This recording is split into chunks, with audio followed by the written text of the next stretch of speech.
கந்தர் அனுபூதி பாடல் 39. அவாவினை இஞ்ஞான்றும் அணுகாத கண்டாய் மவா அறுத்த சித்தர்கள் வாழ்வே. குமார குகா சிரன் சிரன் பூரண பாதகமல நவா இரு செஞ்சரன் சேர்வது நன்றே. பொருள் விளக்கம்.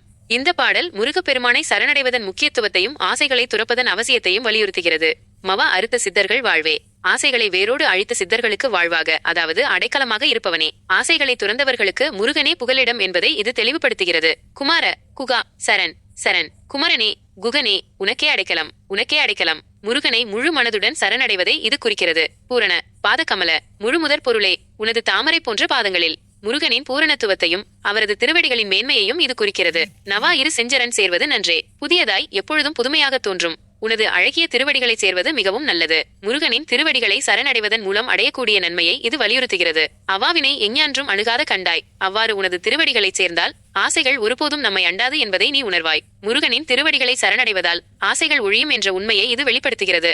சுருக்கமாக இந்த பாடல் ஆசைகளை முழுமையாக துறந்த சித்தர்களுக்கு வாழ்வாக விளங்கும் குமரப்பெருமானின் திருவடிகளை சரணடைவதன் மூலம் எந்தவித ஆசைகளும் நம்மை அண்டாது என்பதை உணர்த்துகிறது. முருகனின் திருவடிகளை அடைவதே சிறந்தது என்று அருணகிரிநாதர் இப்பாடலில் ஆணித்தரமாக உரைக்கிறார்.